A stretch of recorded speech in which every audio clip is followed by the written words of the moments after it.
place. We have repeatedly called for Russia to release her immediately so she can be with her wife, loved ones, friends, and teammates. Under President Biden's direction, the U.S. government continues to work aggressively, pursuing every avenue to bring home Britney, Paul Whelan, and every American held hostage and wrongfully detained around the world. As you all know, we have made a substantial offer to bring her and Paul Whelan home. We urge Russia to accept that proposal. I'm not able to share more publicly at this time, but we are willing to take every step necessary to bring home our people, as we demonstrated with Trevor Reed. And that's what we're going to do here. I can assure you, this is something the President and our national security team are focused on every single day. The President receives regular updates about the status of our negotiations to secure Britney's release, as well as the release of Paul Whelan and other U.S. nationals who are wrongfully detained or held hostage in Russia and around the world. So we will continue, we'll continue to focus on getting our U.S. nationals home. So additionally, as you might seen, the People's Republic of China launched 11 ballistic missiles towards Taiwan. To speak on this and other foreign policy news of the day, National Security Coordinator for Strategic Communications, John Kirby, is here to join me today, and he'll take over and take your questions. Go ahead. Thank you, Karine. Afternoon. As Karine alluded, and I'm sure all of you have covered, overnight, People's Republic of China launched an estimated 11 ballistic missiles towards Taiwan, which impacted to the northeast, the east, and southeast of the island. We condemn these actions, which are irresponsible and at odds with our long-standing goal of maintaining peace and stability across the Taiwan Strait and in the region.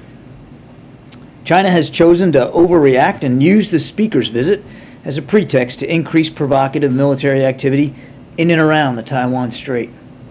We anticipated that China might take steps like this. In fact, I described them for you in quite some detail just the other day, Monday. We also expect that these actions will continue and that the Chinese will continue to react in coming days. The United States is prepared for what Beijing chooses to do. We will not seek, nor do we want, a crisis. At the same time, we will not be deterred from operating in the seas and the skies of the Western Pacific, consistent with international law, as we have for decades, supporting Taiwan and defending a free and open Indo-Pacific. To that end, Secretary Austin today has directed that the aircraft carrier USS Ronald Reagan and the ships in her strike group will remain on station in the general area to monitor the situation. We will conduct standard air and maritime transits through the Taiwan Strait in the next few weeks, consistent, again, with our long-standing approach to defending freedom of the seas and international law. And we will take further steps to demonstrate our commitment to the security of our allies in the region, and that includes Japan. Beijing's actions are of concern to Taiwan, to us, to partners around the world. You probably saw the G7 yesterday rejected Beijing's attempt to coerce and intimidate Taiwan, which is a leading democracy. The nations of ASEAN also released a statement overnight about the importance of de-escalating tensions in the Taiwan Strait. And today, the Japanese government reported that 5 PRC missiles landed in their exclusive economic zone, noting their grave concern, another example of how China's actions are undermining peace and security in the region. And we're going to continue to communicate closely with our partners around the world, which we have demonstrated over and over again is a strength of this administration. Beijing's provocative actions are a significant escalation in its long-standing attempt to change the status quo. As just one example, over the past 2 years, the PRC has more than doubled the number of aircraft that they have flown over the center line that separates China and Taiwan as compared to the time period between 2016 and 2020. And Beijing has pursued economic coercion, political interference, and cyber attacks against Taiwan, all of which erode the cross-strait status quo. The United States will be resolute, but also steady and responsible.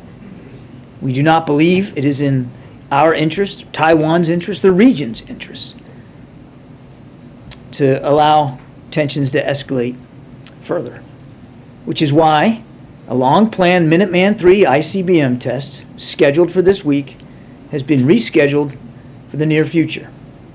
As China engages in destabilizing military exercises around Taiwan, the United States is demonstrating instead the behavior of a responsible nuclear power by reducing the risks of miscalculation and misperception. We will continue to demonstrate transparency in our U.S. ballistic missile tests through timely notifications. That's a practice that China has often rejected. Rescheduling this test will not in any way, impact the modernization, the readiness, or the reliability of America's safe, secure, and effective nuclear deterrent. And the test will happen. It will be rescheduled for the near future. I want to reiterate, as I've been saying all week, nothing has changed about our One China policy, which is guided by the Taiwan Relations Act, the 3 joint U.S. PRC communiques, and the 6 assurances. And we say it that way every time because it's exactly consistent. And we said that we oppose any unilateral changes to the status quo from either side. We've also said we do not support Taiwan independence, and that we expect cross-strait differences to be resolved by peaceful means. We're also maintaining communication with Beijing. As President Biden told President Xi, the speaker's visit was consistent with our One China policy, that she had a right to visit, and that a previous Speaker of the House has also visited Taiwan before without incident. This is how we're going to defend America's national security interests and our values, and that is how President Biden directed us to operate in the days ahead, with consistency and clarity and transparency. We'll keep doing what we're doing, and we're going to keep supporting cross-strait peace and stability because it matters, not just in the strait, not just to Taiwan, but to the entire region. With that, take some questions. Thanks, John. A couple questions about Brittney Griner's sentence. First off, why do you believe the Russian judge chose a 9-year sentence for what appears to be a very minor infraction? I certainly can't get inside the head of a Russian judge. What we have seen similar maximum sentences for drug charges of foreigners in Russia. They typically, it's just historically speaking, foreigners that are arrested on drug charges and then convicted under their system tend to get much higher sentences than would be Russian citizens, but I honestly can't speak to it. I will tell you that, as Karine rightly said, she shouldn't have even been on trial. She's wrongfully detained. Absent that, we find the sentence reprehensible in its scope. You know, some details of the U.S. prisoner swap offer have obviously been public. Do you think the Russians would ever accept a prisoner swap that wasn't 1 for 1 or 2 for 2, 2 of our prisoners for 2 of theirs? That's a better question for the Russians. What I can tell you is that we put forth a serious proposal. And I know everybody is making some assumptions here about what that proposal is. I won't go into detail about it. But it's a serious proposal. We urge them to accept it. They should have accepted it weeks ago when we first made it. Why did you make the details of that offer, or the fact that you made an offer public? Doesn't that encourage Russia, or really any bad actor, to take more Americans prisoner, thinking the Americans are going to be willing to deal? Yeah, Tyler asked me that same question, I guess a week or so ago. We didn't make it public. We didn't make the decision to make it public lightly. I mean, it's not the kind of thing that you typically do. But what was happening in her case a week ago, what wasn't happening in our negotiations a week ago, and in the context of her having to testify in her own defense at a sham trial. All of that played into our decision to at least make public the fact that there was a proposal. It was an earnest attempt to see if we could get to some outcomes here, and we're still gonna keep making those attempts. Thank you so much. You had called a counteroffer by Russia Unserious, which involved their offer that the U.S. release a convicted Russian national who's being held in Germany, convicted of murder. Is it still an unserious offer? Are you giving it another look in light of the sentence? Nothing's changed about our position on that topic. I mean, I don't think we'd go so far as to even call it a counteroffer. President Biden said today, in response, my administration will continue to work tirelessly and pursue every possible avenue to bring Brittney and Paul Whelan home safely as soon as possible. Is that a suggestion that he's willing to go even further? Is there more that the U.S. can do to pressure Russia to accept this offer? I think Karine covered it really well in her opening statement. I mean, the president's laser focused on this, and he and the whole team are working this literally every day. And just like I won't get into the details of the proposal that we've put forward, I don't think it would be helpful to Brittney or to Paul for us to talk more publicly about where we are in the talks and what the president might or might not be willing to do. I just want to, again, reiterate what Karine said. He wants to see Brittney and Paul home, and he's personally involved in seeing to making sure that outcome happens. Very quickly, has the president spoken to Brittney Griner's family? Does he plan to do so? I don't have any recent, in terms of the last couple of days. I don't have any. Not in the wake of the sentencing. Okay. No. And just very quickly on China, given what China's actions that you talked about at the top, does the administration believe it was a mistake for House Speaker Nancy Pelosi to We have said consistently that the Speaker had a right to go. As Speaker of the House and a member of Congress, she had a right to go. And I know we're all focused on the stop in Taiwan, and certainly given the events of the last 12, 18 hours, understandably so, but she's not just going to Taiwan. I mean, she's moved on now to visits in Japan and South Korea, two treaty allies, Japan in particular, deeply concerned about what's going on. And we'll let the Speaker talk about her travels and what she's learned, what she's heard, what her takeaways are. I won't talk for her. Members of Congress have every right to travel overseas, and that includes Taiwan, and they have both from both parties have just this year. And she's the Speaker of the House, but she's also a member of Congress. She has the right to go, and our job was to make sure that she had a safe and secure visit. We did that. We're still in touch with her staff. We're still responsible for making sure the rest of her trip is safe and secure. We'll let her talk about it when she gets back. Thanks, John. On Griner, I know you said you can't get into too many details here, but can you say if there are non-prisoner concessions on the table at all that you would be willing to consider? I'm not going to get into any more detail. And then on China, is the president considering another call with President Xi at all, given how these escalating tensions? I don't have any call on the schedule to talk to or to announce. Is that being considered at all? I'm not going to get ahead of the president's schedule. As I said in my opening statement, the lines of communication with China are still open at different levels, of course, but I won't get ahead of the president's schedule. Thank you, and thanks so much, John. So you've explained what the U.S. is trying to do in terms of sending out military, the USS Reagan, to the region to ensure, I assume... She was already in the region, yeah, but... Understood. Okay, so that, I assume that's also part of keeping shipping routes and open and safe. I understand that the Taiwanese president is also saying that she's in contact with U.S. allies to ensure that airports and seaports remain open. Is that also part of the what the administration is trying to do here? And the other thing is just to touch on the kinds of communications that you're having with the Chinese government. Do you believe that at this point there is a diplomatic off-ramp for this crisis? Well, we certainly would like to see the tensions de-escalate, and if that's best done through diplomacy, the United States would fully support that. We want to see the tensions come down. I would submit to you that they could come down very easily by just having the Chinese stop these very aggressive military drills and flying missiles in and around the Taiwan Strait. You don't need diplomacy to just simply stop doing something that's escalating the tensions and putting peace and security in the region at risk. Look, the Ronald Reagan and her escort ships, very capable strike group. They're there to monitor the situation. They'll be there for a little bit longer than they were originally planned to be there. Again, I won't get ahead of the ship's schedule, but the president believed that it was the prudent thing to do to leave her and her escort ships there just a little bit longer.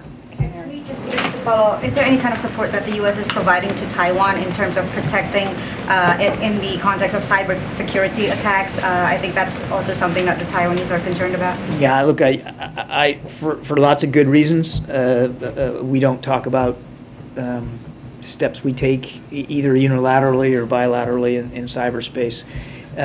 We are committed, as we have been now for decades, to Taiwan's self-defense. I'll leave it at that. Give us a sense of what Griner's sentencing may mean for negotiations. Her Russian lawyer had said that a deal wouldn't be possible until after she was convicted and sentenced. So now that that's happened, is it more likely, you think, that we may see them willing to negotiate? Essentially, does a conviction open new doors for negotiation? That's really up to the Russian side.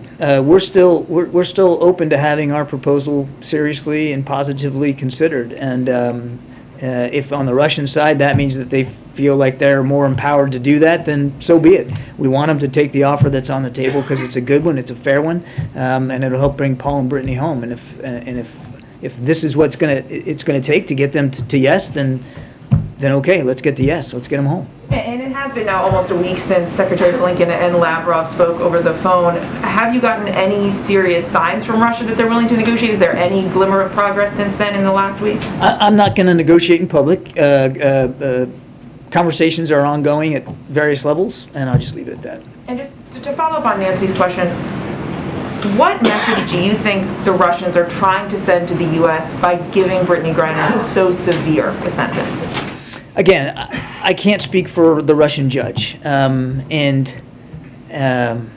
your question presupposes that it's a message-sending exercise. Maybe it is, maybe it's not. As I said, historically, what we've seen is foreign-born citizens that are arrested and convicted of drug charges tend to get, just historically, anecdotally speaking, tend to get higher sentences, almost to the max, which in many cases is 10 years in Russia, as opposed to Russian-born citizens of the country convicted of the same offense. It's just, it tends to be the case there. So honestly, I wish I could get inside the judge's head. I can't do it, so I can't define why he chose 9 years. As I said to Nancy, it's a reprehensible sentence. She shouldn't have been on trial to begin with.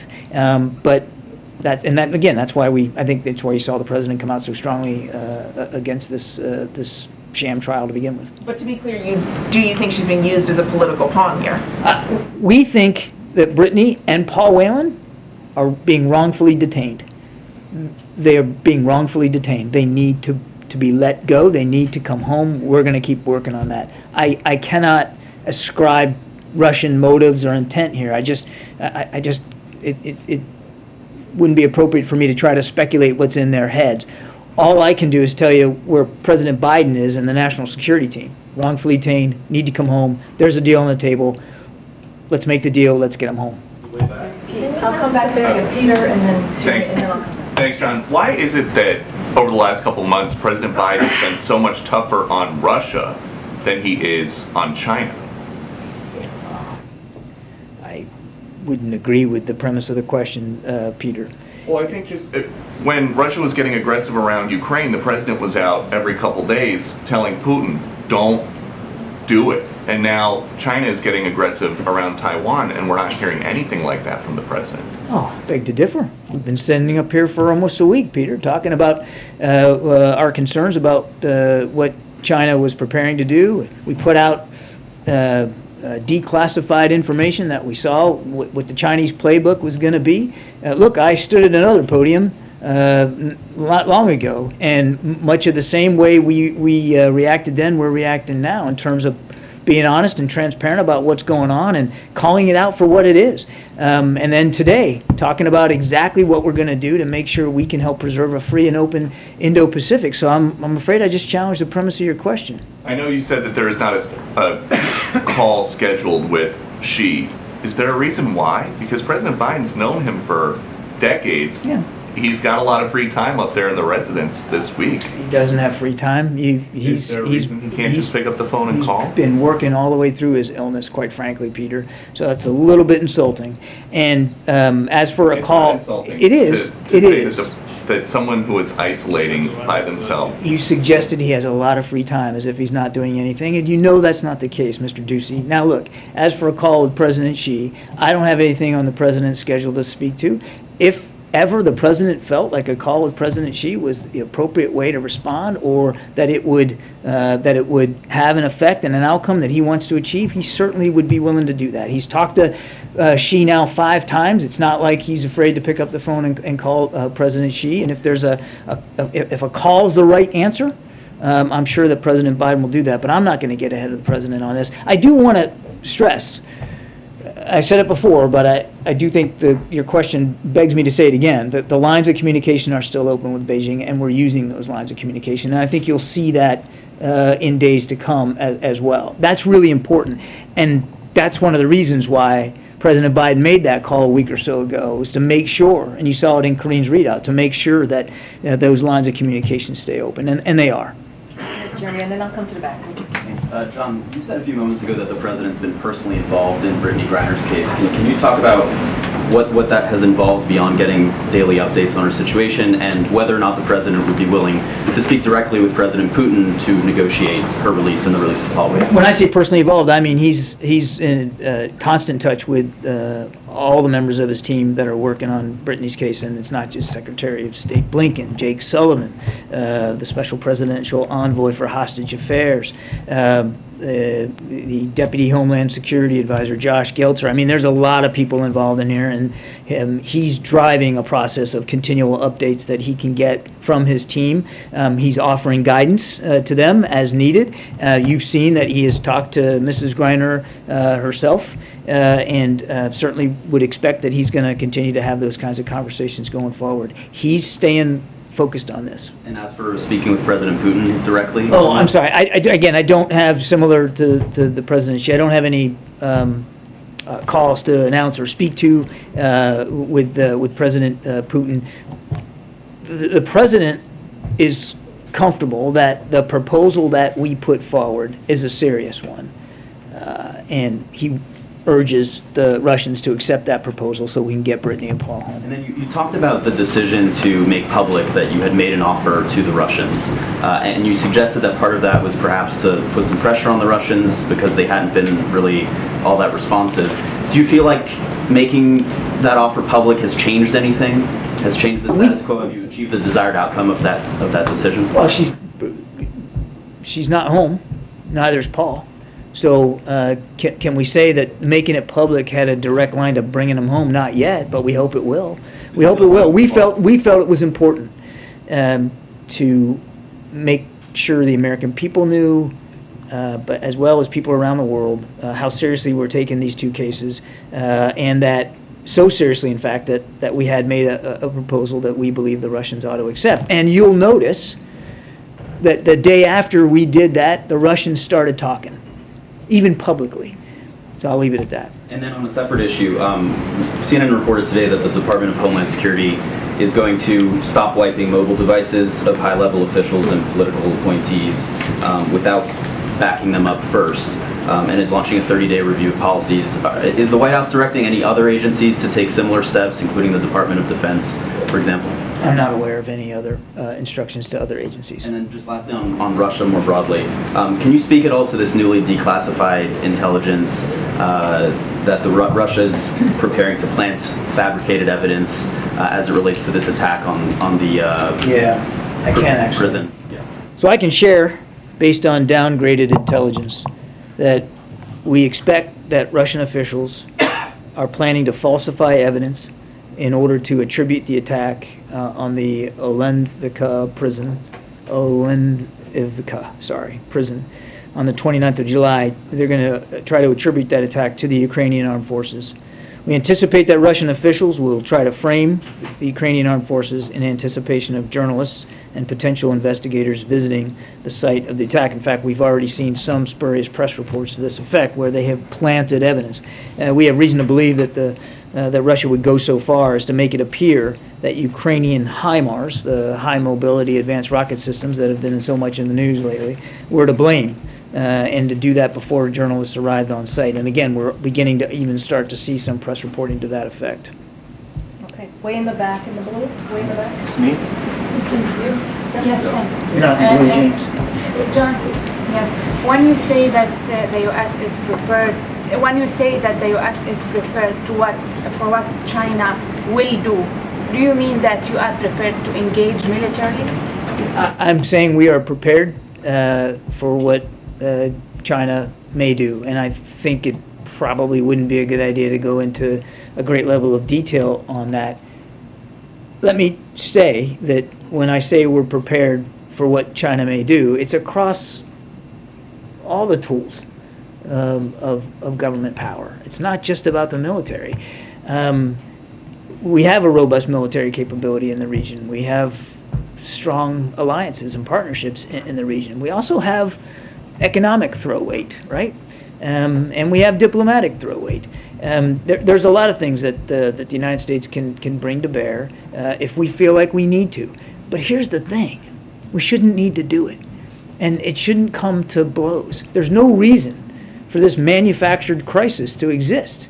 The Chinese have used Speaker Pelosi's trip as a pretext. Yes, they're claiming it's a protest. I got it. But it's also a pretext to try to up the ante in tensions and to actually try to set a new status quo, to get to a new normal where they think they can keep things at. And my point in coming out here today was to make it clear that we're not going to accept a new status quo, and that it's not just the United States, but the world will reject it as well. After the last talk between President Biden and Xi, there were indications that a meeting between the two presidents may take place. There was a room for that. Given the current situation, do you think there's a room for a meeting between the two presidents? Nobody's ruling out the possibility for a meeting between the two presidents. Phil, then Ed. There's reporting that the Biden administration is lobbying against legislation that would designate Taiwan as a major non-NATO ally. Can you tell us if that's accurate? And as we move towards what President Biden has often described as an era of autocracy versus democracy, should we be strengthening ties with Taiwan by entering into such a designation? I think we're, with respect to this proposed legislation, I think we're going to avoid too much comment right now. We certainly appreciate and respect the role of Congress and, frankly, the support across the aisle this year and so many years in the past for support to Taiwan. But I don't think it behooves us to try to get ahead of some proposed legislation before it moves further on down the ways.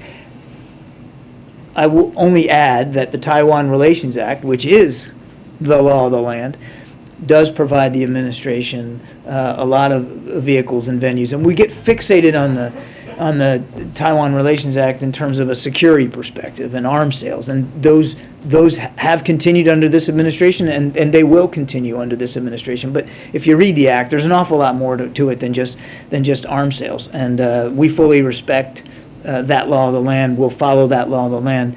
It does provide on its own an awful lot of flexibility and authority for the administration to continue to support Taiwan, particularly in their self-defense, and we're going to keep adhering to it. And then just a quick follow-up. You mentioned this briefly about the canceled ICBM test. Can you speak more generally to the decision not to move in that direction, to cancel that? Was that the president's decision? And I guess can you put a little bit more meat on the bones in terms of lessening tensions right now? Yeah.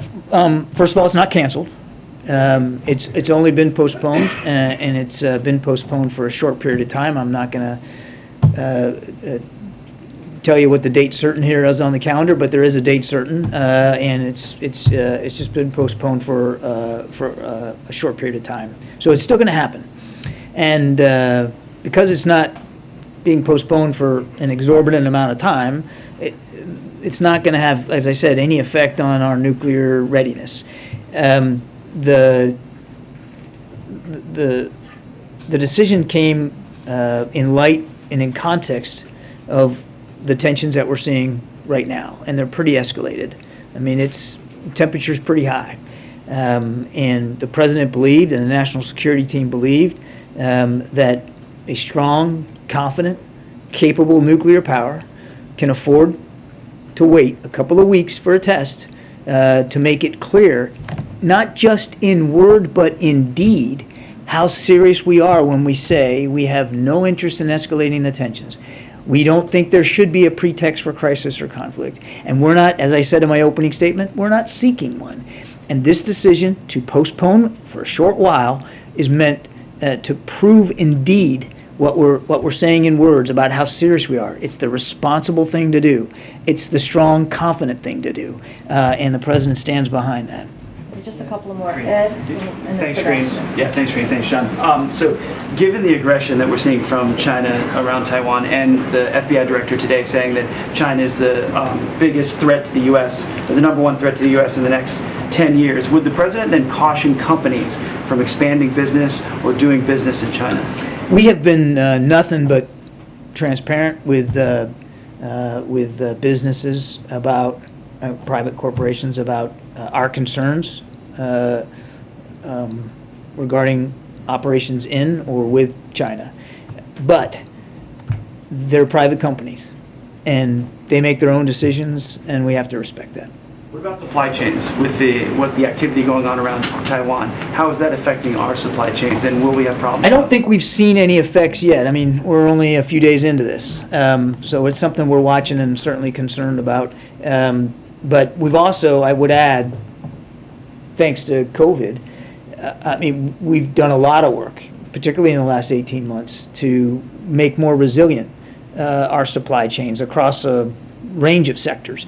Doesn't mean everything's fixed, doesn't mean it's perfect, but we've done a lot of work in that regard. So we'll watch and see how this goes. But there is a lot more resiliency in our supply chain capability now than there was, a couple years ago.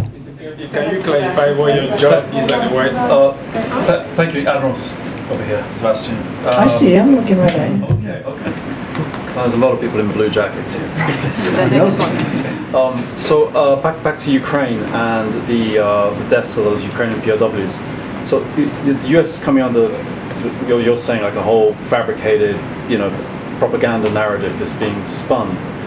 Is there anything that the administration will be able to point to, have people look at when they look at what the pictures that are being and so on, that would tell you that that would not be a HIMARS? Is there any evidence that you're going to be able to bring? Well, let's see what they plant, right? I mean, let's see what let's see how they play this, and if we have evidence or information that suggests that they're going to plant evidence to include maybe pieces of HIMARS. We'll see what they do with it. I mean, I think yes. I mean, analysts would probably, depending on how big the piece is, and well, you'd be able to look at it and know whether it was in fact coming from the munitions that HIMARS fires. Is that what you? Yeah, I kind of meant starting from now, not when whatever is going to be shown to journalists is shown. I mean, now, so far, is there anything that people could look at and say that doesn't look like a HIMARS impact, or is there anything the US is going to be able to bring forward itself? I'm not aware of any imagery now that we have that will allow us to do that. But look, this is all fresh information. We'll see what they do with it, it's another common play out of the Russian playbook here to accuse others of what you did yourself. And I'm not a criminologist, but I reckon you don't plant evidence unless you're trying to put the blame on somebody else. Just quickly on Iran, if I might, the nuclear talks that have restarted. Would it be fair to describe this as a last-ditch effort? I'm sorry. The Iran nuclear talks that have restarted. A last-ditch effort? Yeah. Is it fair? Because I mean, the Europeans are calling it like a little bit of a last-chance saloon. I would tell you clearly. I mean, look, the negotiations are pretty much complete at this point. You heard the president say we're not going to wait forever for Iran to take this deal. It's a deal on the table. They ought to take it. I'm not going to slap a label on it and say last ditch, but clearly time does appear to be getting very short in terms of being able to get to a deal.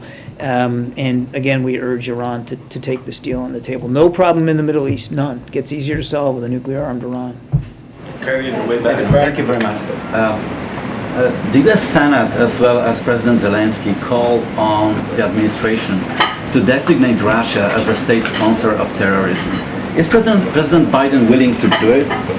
The State Department's taken a look at the possibilities around the potential designation. They're still looking at that. I don't want to get ahead of their process. I would also add that a lot of the things that designation, a lot of the authorities that come with it, I mean, a lot of the actions you can take were already taken. I mean, we have levied unprecedented sanctions against Russia just unilaterally from the United States, let alone the rest of the world. And one more on China. You just a few minutes ago said that China is trying to set a new status quo, a new normal. Could you elaborate on that? How do you see what they exactly want to achieve by creating this crisis? Well, you've seen them fly over the median line, on several occasions in just the last 24 hours. You've seen them now declare naval operating areas, exercise areas, much closer to the island than they did 25 years ago. You've seen them now fly at least 11 ballistic missiles in and around the Taiwan Strait, and apparently, according to our Japanese allies, at least a couple of them landed in their economic exclusion zone, which means they most likely flew over the island.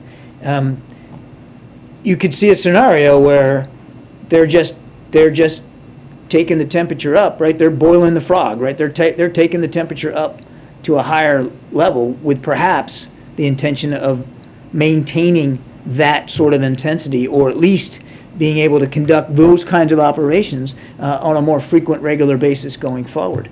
That's a different status quo than the one that we had just a few days ago, just a week ago. And we're not going to... They may take a military action against Taiwan?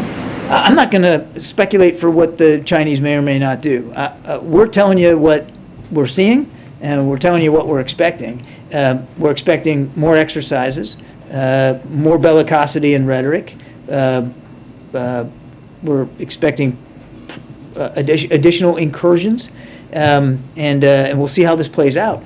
As I said, there's no reason for this to erupt into a crisis. There's no reason for this to come to blows. And nobody wants to see that happen. And I'll tell you this, having operated a little bit at sea myself, the more hardware you have in close proximity like that, with tensions as high as they are, the higher risk you get of miscalculations and mistakes. And that is what could lead to something getting a lot more dangerous than it is right now. Okay, So we have it's to wrap not it a up. crisis Okay, right last now? question. Basically, can you clarify Who's that? what your Yes, sir. job at the White House is? You said that our Can you policy clarify toward that? China has been consistent. Your name is Simon, right? Yeah, I really want to ask you a question. Simon? I've Simon? been trying to ask you this question. Simon. If you allow me to ask you the question. Sir, I'm gonna call on this man. Now, sir, listen now, I've been polite to you, but I expect a little bit of respect in return. You know where we are? This is the White House press briefing room, and you need to be more respectful. I'm gonna call on this reporter. You described our policy toward China as The White House consistent isn't and if clear, you're auditioning to but replace the Canada. U.S. policy toward Taiwan is also described as strategic ambiguity. Don't you think it's sort of that ambiguity that has allowed tensions like we're seeing now have developed? No, we would not agree with that at all. No. So on the subject of Americans detained abroad, the United Arab Emirates detained an American lawyer, a man named, Asim Ghafoor. He is an attorney who's previously represented Jamal Khashoggi. It happened shortly before the president's trip to Saudi Arabia. Is there anything you can say about the administration's efforts to free him, or sort of any conversations? There's not a lot I can say about this particular case, sir. We're certainly aware, monitoring. I refer you to the State Department to speak more on that. I'm afraid I just am not able to talk much about that particular individual in that particular case. Hungary's head of state, Viktor Orban, is coming to the United States. He's going to speak at a conservative political conference in Dallas. Has the administration been in touch with Hungary at all over the trip? Is there any planned conversation that might happen? No and no. It's a private visit. Is the administration concerned at all with sort of an authoritarian-leaning leader coming to the United States to pursue this? He's coming at a sort of opportunity? private invitation, and Mr. Orban and the CPAC, they can talk about his visit. Thanks, everybody. Appreciate it. Thanks, John. Mr. Kennedy, can you react to a letter that you received today from a law firm in DC? Okay, all right, we'll continue with that. So we all know how annoying it is when your flight is canceled or delayed, and then it either takes forever to get your money back, or you only get a flight credit for that airline. I'm sure many of you have gone through that the last several months.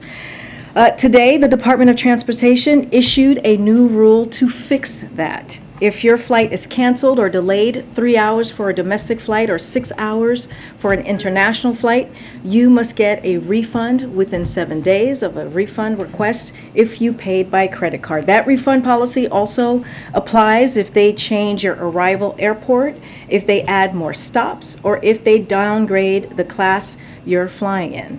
The rule also has new protections if you can't fly due to a pandemic or medical advice. Under the DOT's proposal, when that happens, you're entitled to a non-expiring travel credit or voucher or a refund if it's an airline that got government assistance during the relevant public health emergency. With that, Josh, you want to kick us off? Yes, thanks, Karine. Yes.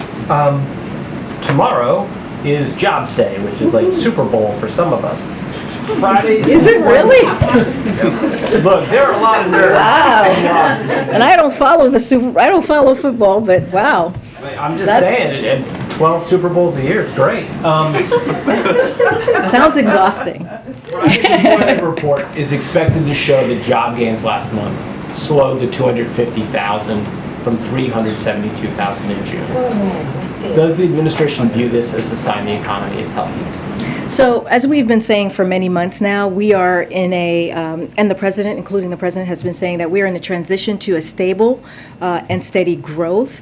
And during that transition, what you'll see is instead of that record high breaking job numbers that we've been seeing every month in the realm of 500,000 to 600,000 jobs on average per month, we're expecting to be closer to 150,000 jobs per month. And so that would actually that will be a sign of a success of this transition, and this kind of job growth is consistent with the low unemployment numbers that we've been seeing, that rate of 3.6%, and we see that, and others have see that as a healthy economy. We'll jump around. Just quick one. One quick one. I don't know. With every... Usually this goes on for a while. I just have the one left. Based on everything that's happening in Asia right now, does President Biden consider China to be an opponent or a competitor? Look, and Kirby said this, and we've been saying this for the past couple of days, right? More than a week. And I'm going to answer it this way because this goes to why this has come up, which is the speaker going to Taiwan. She has the right to go to Taiwan. She has the right to travel wherever she wants. She is the Speaker of the House. She is a member of Congress. We will not ever tell her where to go. And we've been really clear with China. We have said no policy changes at all. The one China policy stands. And the president, just a week ago today, spoke to President Xi. It was the 5th time that they spoke. They continue to have an open dialogue. And so that is, I just want to make that really clear, and just, they're the ones escalating here. Just the relationship moving forward, though, would he consider China a competitor or an opponent of the United States? I mean, look, when you think about when you think about our economy, when you think about how we're competing around the world, around the globe, you think about the CHIPS Act, right, and the CHIPS and Science Act. One of the reasons we talked about making sure that that got done in a bipartisan way, we saw that happen just a couple days ago, is we want to be able to compete, right? We want to be able to compete with China. And we want to be able to have those manufacturing jobs, investment in the United States, and also strengthen our supply chain, make sure we strengthen our national security. So, you know, as it relates to that in that realm, you know, yeah, we want to be competitive as a country. Okay. Thanks, Frank. When was the last time President Biden spoke with Senator Sinema? Don't have a call to read out to you at this time. Can you tell us how he views his role in getting the Inflation Reduction Act over the finish line? I know you've been asked some version of this question probably every day this week. Trying to take another stab at it though. What does he think he needs to do? Is he going to be picking up the phone? Will he be inviting Senator Sinema here? How does he view his role? Well, I can tell you how he views this anti-inflation piece of legislation. He's grateful for it. He thinks it should be passed. He thinks it's going to change the lives of middle-class Americans across the country. When you think about the prescription drugs, when you think about lowering utility costs, this is going to be critical. When you think even about the ACA provisions, lowering healthcare costs as we talk about premiums and how important that is to many Americans. So that's how he sees his role in continuing to talk about it. We have been talking about these pieces, these components of this legislation for some time now. And so he's going to continue to have conversations. Our team is going to continue to have conversations with members of Congress. But he's been very clear. He wants to see this pass and to his desk so he can sign. Given how important he believes it is, as you just laid out, he took a decidedly step back and let Senator Schumer and Manchin really be the two engaged in the negotiations to get the Inflation Reduction Act to this point. So I guess the question is, does he feel like he wants to have a more direct engagement in these final round of negotiations with Senator Sinema asking for changes? So what we've been pretty clear about, I think for about a year, actually probably since the beginning of this year, is that we were not going to negotiate in public. We believed that the Senate, the House, they need to do their work. We let them speak to the pieces of legislation that they're putting forth and they're trying to move forward. We support this. We support the work that Senator Schumer and Senator Manchin are doing. Again, this is incredibly important to the American people. I think, though, what is important, I know there's always this focus on Democrats and on what's happening with Democratic members in the Senate. I think what's important here is when you look at this bill, when you look at this this anti-inflation piece of legislation, and you look at the support across the country, it is bipartisan. It is bipartisan support. There was the Politico Morning Consult poll that came out yesterday. More than 70% of support for many components of that bill. And it's Republicans in Congress who are opposing this. They're the only ones who are opposing this. And I think that's what matters. What matters to us is what Democrats are trying to do and how we're trying to change the lives of the middle class. Just very quickly, Senator Sinema is not yet supporting it, and based on our reporting, she is opposed to closing the carried interest tax loophole. Would the president support a final piece of legislation that did not include that? Look, I can't speak for Senator Sinema. I'm not going to. She can speak for herself. I know that she's more than capable of doing that. What I can do is speak for this president and how he sees this piece of legislation that is so critical and important. And when you think about the corporate tax component, that 15%, you have corporations who are paying $0. And this is an opportunity to close that loophole. We've heard from many experts talk about how that 15% on corporate businesses is going to make a difference. It's going to be able to add that $300 billion so that we can bring down the deficit. It's going to be able to have Americans have lower costs. And so that's what we see and we think, and we have been very clear on that, how important it is to close that loophole and make sure that we're not increasing taxes on middle-class Americans that are making less than $400,000. And that does this. This act does that. Great. Okay. We've seen big oil companies report huge profits yet again in recent days. But since gas prices have started falling, we haven't seen the same level of criticism from this administration. Is profit taking in that industry and a lack of investment in production still a big issue for the Biden administration? So can you say that one more time? Sure. We've seen big oil companies take big profits, make big profits in the recent days. We haven't heard the same level of criticism from this administration since gas prices started falling. And just wondering if that is still an issue for the Biden administration. Are you still looking to curb profit taking and increase production? So we've been very clear about that piece, making sure that the oil companies, what the profit that they're making actually goes to the American people. We say this all the time. The American people should not be the first one to pay the increased costs and the last ones to see the benefit. And we all continue to call on oil companies to make sure that they pass on that profit to Americans. I want to talk a little bit about, we had the Department of Energy had that meeting with oil companies, and it was very constructive, the conversation with oil companies, and we welcome the steps that they are taking to increase production. For example, just want to give you a couple of examples. After discussions with the Department of Energy, one company just last week announced that they are bringing back refining capacity at a New Jersey facility, so that is important.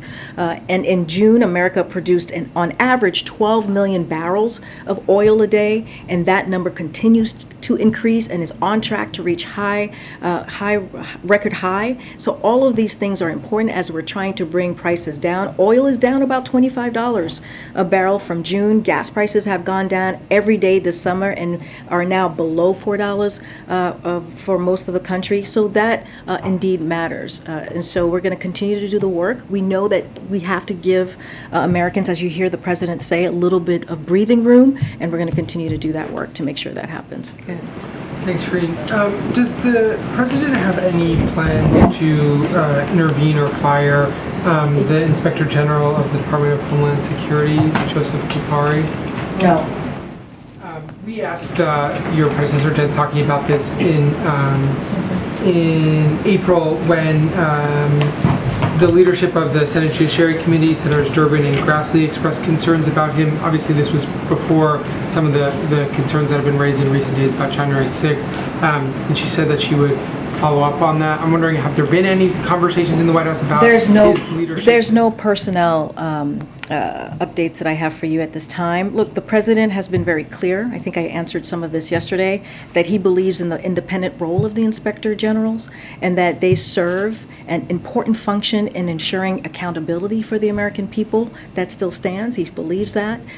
So, you know, again, we've seen the reports as you're laying out, and the comments from members of Congress, as you just told me, expressing concerns with his performance. But again, we believe in the independent role, and I don't have any news so for. Follow up on that. You said the job of the Inspector General is, as you just outlined. Does the president have confidence that, given what has unfolded in the past few days and weeks, does he still have confidence in his ability to do that important job you just outlined? Well, it's important to do the job that the Inspector General is doing. We have confidence in that. Again, we're not going to comment any further than that, but we have seen the reports. And just one more that I want to follow up on that I asked earlier this week about the president's own COVID protocols. As soon as he tests negative, is he fully free from isolation, or is there, I know other White House staffers have been required to test negative twice before returning to work? What are the protocols for the president? Basically for isolation, today is day 5 of the rebound, because this is a rebound, not the first, I don't want to say bout, because this is a continuation, it's just a rebound. And so he will remain isolated until he tests negative, as we previously stated. And so when we're doing that test to make sure that he's negative, that is above and beyond, as you kind of, I think, were alluding to. That's what the White House protocol is for us. And so we won't see him again until at least in person. You guys have seen him virtually, and he's been working from the White House residence these past couple of days until he has, at least in person, until he has that negative test. So just one day, the first time he tests negative, he will be... Well, the last time we shared, because of his unique role, right? He is the president, and we've tried to make sure that we protect all of you and we protect the staff. We did do two tests and make sure they were both negative. Karine, can I follow up on Tyler's question, please? Thanks, Karine. On the issue of the Chinese tariffs, the president has been waiting for some time whether or not to ease some of those tariffs. And just given the aggressive action we've seen out of China since Speaker Pelosi's visit, I'm wondering, will that factor into this decision on the tariffs at all, or does the White House see those as two separate issues? I'm not going to go into any detail of the thinking of how we're moving forward with the China tariffs. I know it's been on the minds of all of you, a question that's been out there. The president is taking this decision very seriously, and once he makes his decision, we will share that with all of you. Thanks, Karine. Just to put a finer point on Tyler's question, will it be 2 negative tests this time or just 1? Yes, we put out a pool note that said just that, I believe, on Saturday. I don't think you guys said clearly whether it was 2 negative tests like he did the first time, or if 1 will be sufficient. Well, what we're going to do, there's 5 days of isolation. This is the 5th day. We will have a negative test.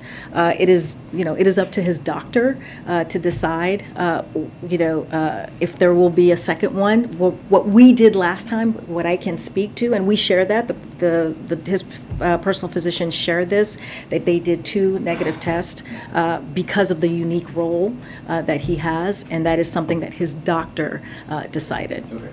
And then on monkeypox, we learned in the last 24 hours that the Department of Health and Human Services failed to ask that the bulk of the stocks of the vaccine that it already owned be bottled for distribution quickly enough. And does the president feel like his administration and the Department of Health and Human Services in particular has acted with enough urgency to confront this monkeypox? So I want us to take a step back on this because this is really important, and I know that many folks have questions about this, and we are going to do everything that we can to end this outbreak. That is our commitment, and that's what we're going to make sure that we do that. So, as you all know, the monkeypox outbreak has evolved rapidly and uniquely from prior outbreaks. So we are in it's a different dynamic than it was the last couple times, because monkeypox has been here in this country before. And so we have aggressively responded at different stages of this outbreak. And so just wanted to give you a little bit of that context because it's spreading at different phases here. First, within 2 days of the first confirmed case of monkeypox in the U.S., we began deploying vaccine to states and jurisdictions and pre-positioning tens of thousands of additional doses in the strategic national stockpile. The initial science led us to believe, and this I think will answer your question a little bit, based on recent past monkeypox outbreaks, that those doses would be sufficient to meet the needs of the country, as what we knew at that time, because it's dynamic, it's changing. And so, but however, infectious diseases are dynamic, as I just said, and unpredictable, inherently unpredictable, which is why as soon as we saw that this outbreak was different and transmitting much more rapidly, we quickly moved to order tens of thousands of more doses. So just to give you a little bit of the numbers that we have made more than 1.1 million doses available and shipped more than 600,000 doses. Those are currently out there going into jurisdictions to states. And so, and with more being delivered each day, we also have ordered 5.5 million additional doses, which are helping us get more doses out sooner, knowing that more are on the way. So this is just part of the process and what we have been following the science and making sure that we are rapidly reacting to this, and that's what we've been doing this past couple days. There is currently a mismatch between the number of doses that the government has in bulk, the number of doses that have been bottled and sent out to state and local authorities, and then the number of doses that are actually needed.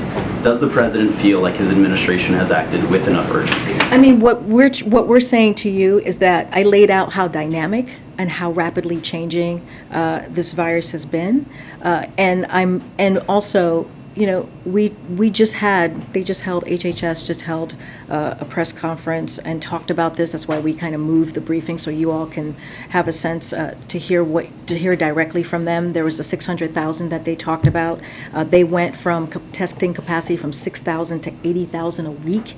That matters as we're trying to make sure we deal with monkeypox, and we're working hand in hand with local authorities to get the resources they need. And as you also know, they took an additional step, which is to announce a public health emergency declaration of monkeypox. And that's important because what that's going to do is going to help accelerate the vaccine production and distribution. This includes new dosing strategies that have the potential to increase the number of available doses by 5-fold. So yes, the president has confidence in HHS, and let's not forget, we just brought on the monkeypox coordinators, the response team, which is going to also make a difference. And on that front, it does seem like this week you've named a monkeypox coordinator, you've now declared this public health emergency. It seems like the administration is shifting into a higher gear as it relates to responding to this outbreak. And I'm wondering, was there any new information that led to these steps and that higher gear response?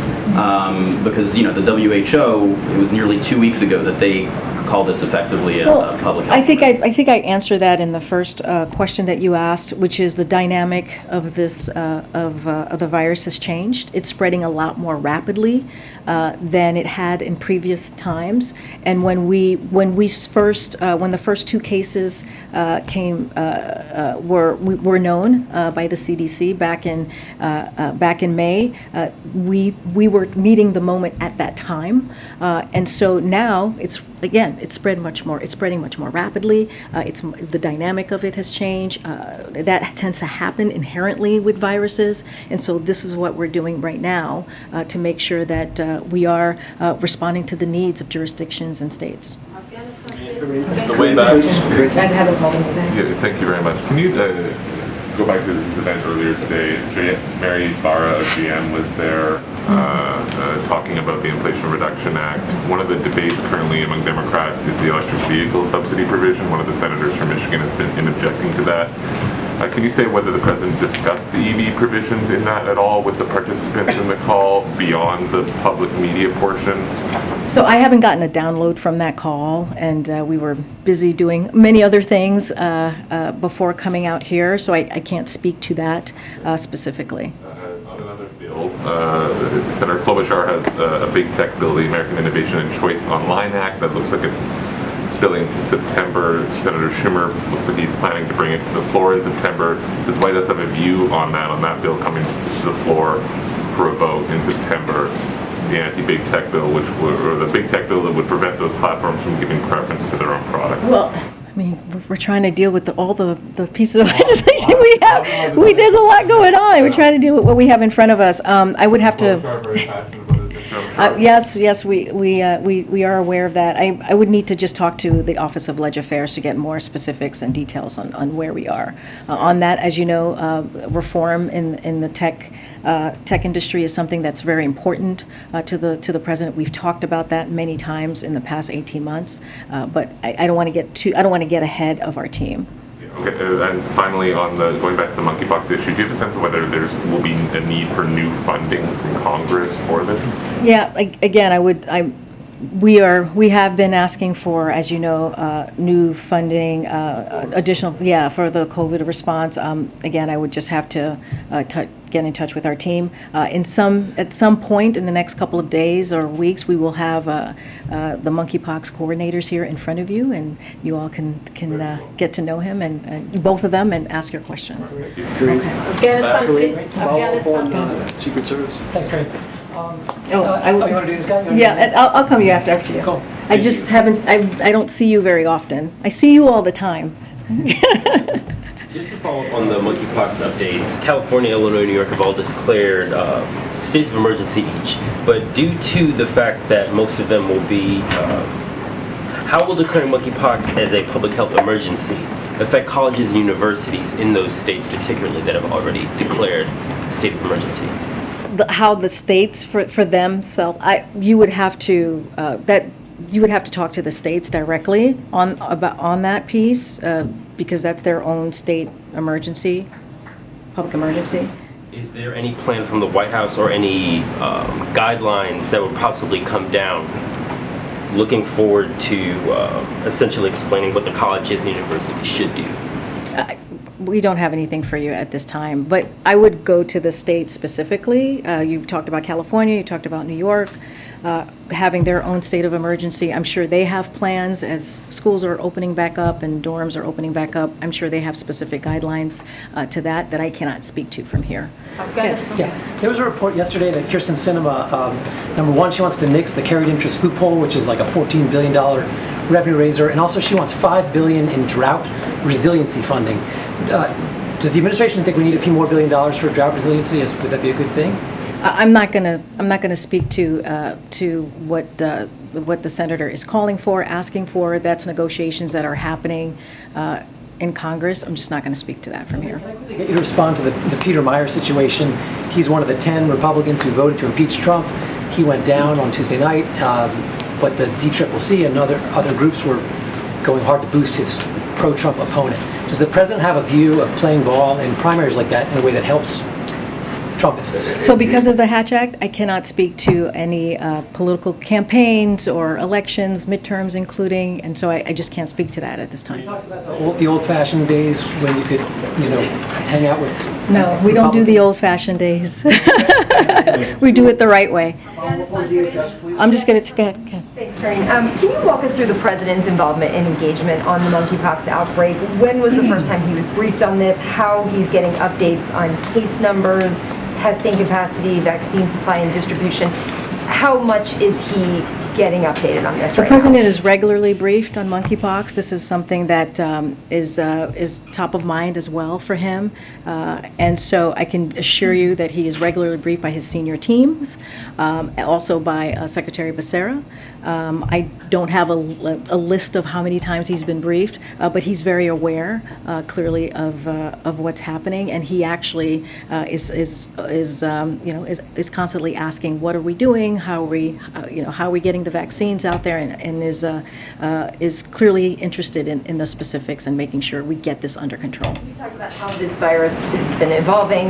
We heard today from the conference call about how this is spreading very quickly. One of the criticisms during the baby formula shortage was that the president acknowledged later that he didn't realize at the time how bad that was getting, and that he didn't know how quickly that had gotten bad. Can you say now that the president was informed in a timely manner about how quickly this was spreading and how fast? What I can tell you is that this is an urgent matter, monkeypox, for this administration, for this president. That's why you have seen the announcements that we have made in the past several weeks, not even just today or yesterday or the day before. Last week we were announcing vaccines, 800,000, and now we're talking about how much have been shipped. Now we just announced the coordinators for that rapid response team. Again, this is a virus, as we know. Viruses inherently can be dynamic, and it is spreading rapidly, and we acknowledge that. When we first heard about the first couple of cases, we believe we met that moment, and now we are wrapping things up and making sure that we are meeting the moment across the country and what people need. That's why we have 80,000 capacity in testing. How important that is. We went from 6,000 to 80,000. That's why we now have 1.1 million vaccines. The other thing I do want to say is that as we're accelerated delivering of 150,000 JYNNEOS vaccine doses to the U.S., these doses, which had been slated to arrive in November, is now going to be in September. So again, we're taking this very seriously. We're accelerating and strengthening and our comprehensive response so that we can make sure that we end this outbreak, and that is the number one priority for the president. We'll be here tomorrow. I'll be back tomorrow. If you take a seat, I promise I will take your question. But you have to take a seat. Yep. Take everybody's question if they sit down. Seats here.